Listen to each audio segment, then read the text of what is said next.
Bismillah, alhamdulillah, wassalatu wassalamu ala rasulillah, wa ala alihi wa sahbihi ajma'in. Amma ba'd, assalamu alaikum wa rahmatullahi wa barakatuh. Chers frères et sœurs, nous continuons nos rappels sur les notions fondamentales de la croyance musulmane. Précédemment, nous avons vu ensemble un terme qui est d'une grande importance en islam, qui est le tawhid, l'unicité d'Allah, tabaraka wa ta'ala. Lorsque nous avons parlé de cela, nous avons défini ce terme, puis nous avons dit que pour comprendre, pour apprendre ce terme d'une meilleure façon, plus facilement, les savants ont séparé le tawhid en trois catégories. Le premier tawhid est le tawhid al-uluhiyya, l'unicité d'Allah dans les adorations. L'unicité d'Allah dans l'adoration. Ensuite, il y a le tawhid al-rububiyya, le tawhid, l'unicité d'Allah dans la seigneurie, et l'unicité d'Allah dans les noms et attributs d'Allah tabaraka wa ta'ala, le tawhid al-asma wa sifat. Nous avons précédemment entamé la première catégorie de tawhid, qui est le tawhid al-uluhiyya, en indiquant que le tawhid al-uluhiyya est lié à la notion de divinité, à la divinité. Parce que uluhiyya vient de ilah, et ilah signifie la divinité. Nous avons défini ce qu'est la divinité, al-ilah. Nous avons dit que c'est ce qui est adoré, Puis ensuite, en lien avec cela, nous avons parlé de l'adoration, ce qu'est l'adoration, qu'est-ce qui entre dans l'adoration. Nous avons vu que l'islam a donné une définition de l'adoration qui est beaucoup plus large que la définition que l'on connaît de manière générale. La parole qui symbolise, qui résume le mieux le tawhid al-uluhiyya, l'unicité d'Allah dans l'adoration, est la ilaha illallah. La ilaha illallah qui signifie qu'il n'y a aucune divinité qui mérite d'être adorée si ce n'est Allah. Et le tawhid al-uluhiyya, c'est l'unicité d'Allah dans l'adoration. Ces deux notions sont complémentaires, le tawhid al-uluhiyya et la ilaha illallah. Donc dans cette catégorie, dans ce chapitre-là, nous allons parler de la ilaha illallah. Nous allons entrer dans les détails de ce qu'est la ilaha illallah, de ce que signifie ce terme-là et ce qu'elle contient. Avant d'entrer dans les détails de ce terme-là, de cette notion-là, qui est la ilaha illallah, il faut que nous prenons conscience de la place de ce terme-là auprès d'Allah tabaraka wa ta'ala. Ce terme-là est le terme avec lequel nous entrons en islam. Il y a énormément de termes islamiques, de mots en lien avec la religion d'Allah tabaraka wa ta'ala, comme subhanallah, Allahu akbar, astaghfirullah, etc., etc. Mais lorsque nous souhaitons entrer en islam, Allah Azza wa Jal a souhaité que l'on prononce cette parole qui est la ilaha illallah. De même, c'est cette parole qui distingue le croyant du mécréant. C'est une parole qui change la vie. C'est une parole qui change la vie, comme nous pouvons le voir dans de nombreux exemples dans le Coran et dans la Sunna. Les magiciens qui étaient auprès de Pharaon, les compagnons du prophète sallallahu alayhi wa sallam, et bien d'autres exemples dans la vie, dans le changement qu'il y a eu dans leur vie après avoir prononcé cette parole. Donc nous voyons la grande importance de cette parole et nous savons qu'auprès d'Allah, la parole la plus chère, la parole la plus précieuse est la ilaha illallah. Et d'ailleurs, le prophète sallallahu alayhi wa sallam a déclaré que c'est la meilleure parole prononcée par lui et par les prophètes qui l'ont précédé. Voyons voir ensemble quelle est la place de cette parole, quels sont les mérites de cette parole auprès d'Allah tabaraka wa ta'ala. Premièrement, vous le savez mes chers frères et sœurs, Allah tabaraka wa ta'ala, pour faire passer son message à l'humanité, il a envoyé à chaque période de l'humanité certains prophètes, certains messagers. Et parmi les prophètes que l'on connaît, du prophète Adam alayhi salam au prophète Muhammad sallallahu alayhi wa sallam, tous ces prophètes sont venus avec un message commun, et ce message commun, c'est la ilaha illallah. Ce message commun, c'est la ilaha illallah. D'où nous apprenons cela? Sur quoi nous basons-nous pour dire cela? Sur le verset 25 de la sourate Al-Anbiya, les prophètes, dans lequel Allah, exalté soit-il, nous dit « وَمَا أَرْسَلْنَا مِنْ قَبْلِكَ مِنْ رَسُولٍ إِلَّا نُوحِي إِلَيْهِ أَنَّهُ لَا إِلَهَ إِلَّا أَنَا فَاعْبُدُونَ » Et nous n'avons envoyé avant toi aucun prophète à qui nous l'ayons dit « Point de divinité qui mérite l'adoration si ce n'est que moi, adorez-moi donc. » La ilaha illallah, c'était la mission de tous les prophètes. De Adam alayhi salam au prophète Muhammad sallallahu alayhi wa sallam, tous les prophètes qui sont venus durant toute l'humanité sont venus avec ce message, avec cette parole. Rien que cela nous montre l'importance, la grandeur de cette parole dans notre religion et auprès d'Allah tabaraka wa ta'ala.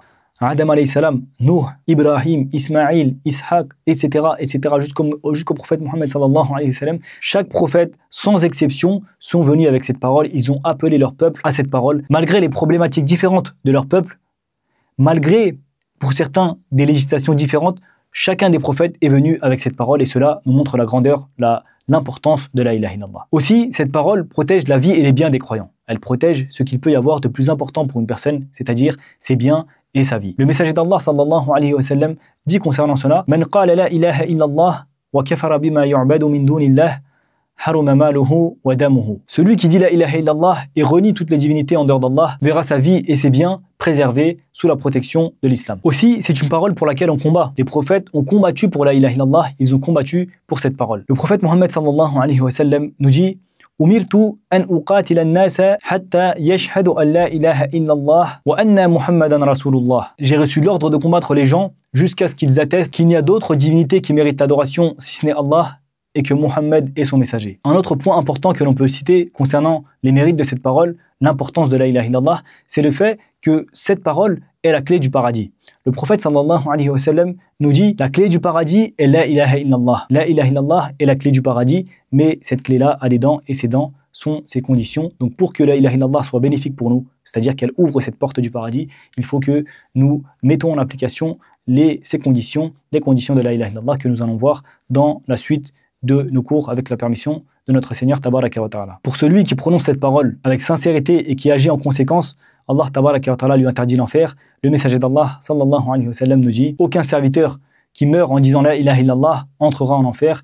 Et aussi, dans un autre hadith, il dit quiconque dit la ilaha illallah, Allah lui interdira le feu. Donc la ilaha illallah, c'est cette parole qui va nous faire entrer au paradis. C'est cette parole, en mettant en application ces conditions, qui va nous faire entrer au paradis en agissant en conséquence et en la prononçant avec sincérité. De même, mes chers frères et sœurs, c'est cette parole qu'Allah Tabaraka wa Ta'ala a comparée à un bel arbre.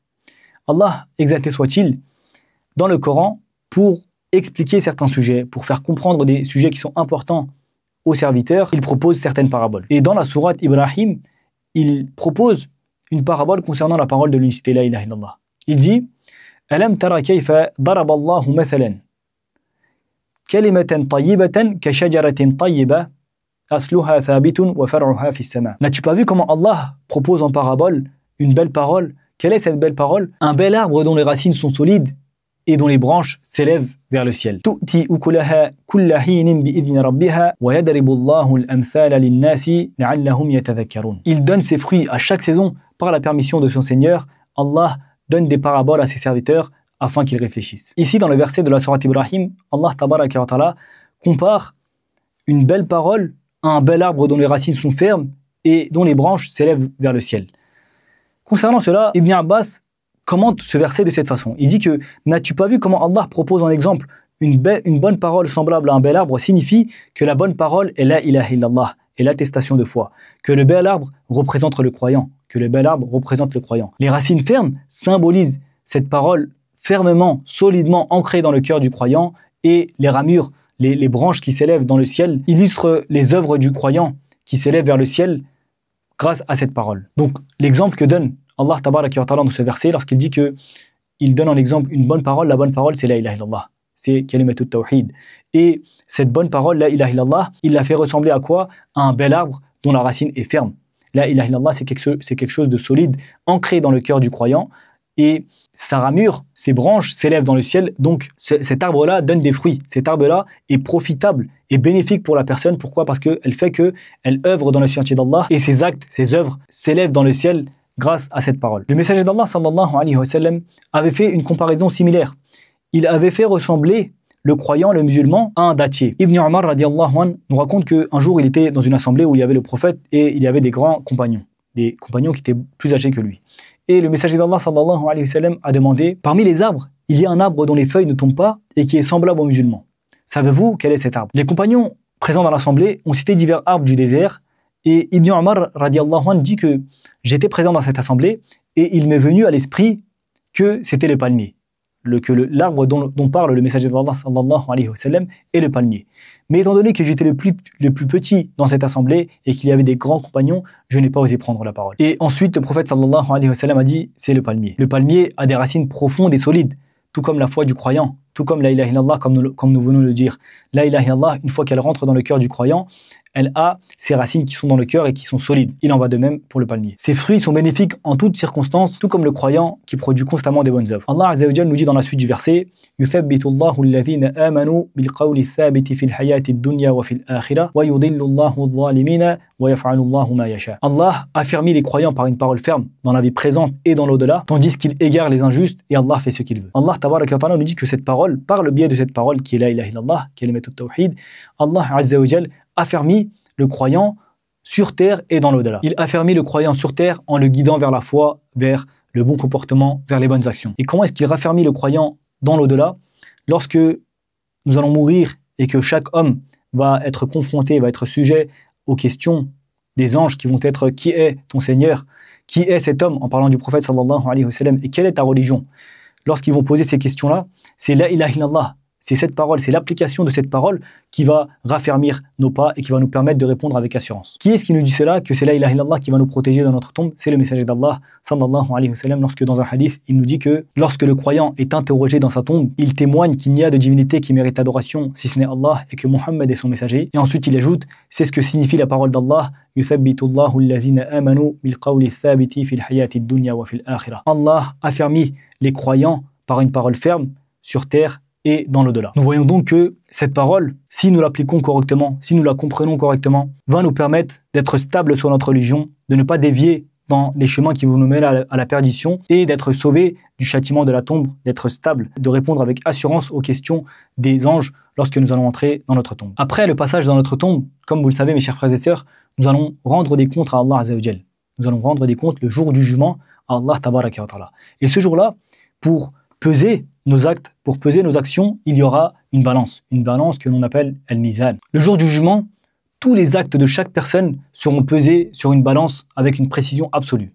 فَمَنْ يَعْمَلْ مِثْقَالَ ذَرَّةٍ خَيْرًا يَرَهُ وَمَنْ يَعْمَلْ مِثْقَالَ ذَرَّةٍ شَرًّا يَرَهُ. Quiconque fait un bien ne fût du poids d'un atome le verra, et quiconque fait un mal ne fût du poids d'un atome le verra aussi. Dans un autre verset, Allah Azza wa Jalla nous dit: nous placerons les balances exactes pour le jour du jugement, et personne ne sera lésé en rien, fût-ce du poids d'un grain de moutarde que nous ferons venir, et nous suffisons largement pour dresser les comptes. Donc ce jour-là, tous nos actes vont être pesés et personne ne va être lésé. Personne ne sera lésé, chacun aura la rétribution de ce qu'il faisait. Et ce jour-là, mes chers frères et sœurs, nous aurons énormément besoin de bonnes actions, d'actions qui auront une place énorme auprès d'Allah Tabaraka wa Ta'ala pour faire pencher la balance.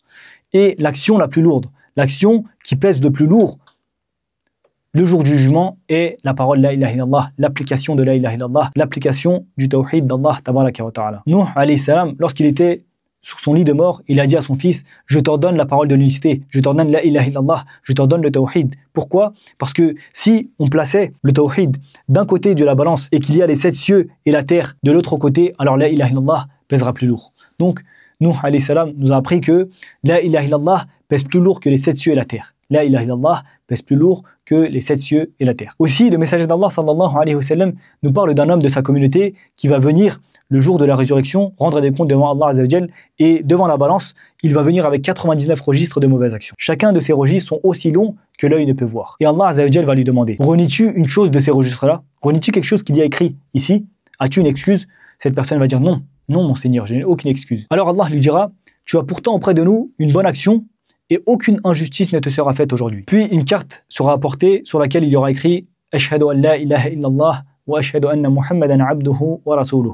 J'atteste qu'il n'y a aucune divinité qui mérite l'adoration si ce n'est Allah et que Muhammad est son messager. Alors Allah va lui dire: place cette carte sur ta balance, et cet homme va lui dire: oh Allah, que peut peser, quel peut être le poids de cette carte face à tous ces registres-là? Allah va encore lui répondre: aujourd'hui, aucune injustice ne te sera faite. Alors les registres s'envoleront et la carte sera plus lourde que tous ces registres-là. Donc nous voyons à travers ces récits que la ilaha illallah est ce qui pèsera le plus lourd sur notre balance le jour du jugement. Avec tous ces points-là, nous voyons l'importance, la grandeur de cette parole. Cette parole va nous permettre d'entrer au paradis. Elle nous permet d'être préservés du feu de l'enfer. Elle nous permet d'être protégés de tout maux sur terre et dans l'au-delà, etc., etc., tous les points que nous avons cités aujourd'hui. Pour profiter de cette parole et des mérites que nous avons cités aujourd'hui, il faut connaître correctement le sens de cette parole et appliquer ses conditions et mourir sur cette parole. Et donc, dans la suite de nos cours, c'est ce que nous allons voir ensemble. Nous allons voir quel est le sens de la ilaha illallah, quelles sont ces conditions qu'il faut appliquer pour que cette parole soit acceptée auprès de notre Seigneur, Tabaraka wa Ta'ala. Qu'Allah Azza wa Jal nous permette de connaître, d'apprendre et d'appliquer cette parole comme il se doit. Enfin, de mourir sur cette parole comme il le souhaite. Allahumma amin. سبحانك ربك رب العزة عما يصفون وسلام على المرسلين والحمد لله رب العالمين. Être prêt à mourir pour autre chose qu'Allah Tabaraka wa Ta'ala est une forme d'association. Donnons certains exemples concrets pour mieux comprendre l'étendue de ce verset. Beaucoup de personnes considèrent que donner sa vie pour sa nation est le summum du sacrifice. Il y en a même certains qui peuvent dire mourir pour sa nation, mourir pour sa patrie est le plus grand des devoirs je suis prêt à mourir pour tel pays, je suis prêt à mourir pour tel drapeau, etc., etc.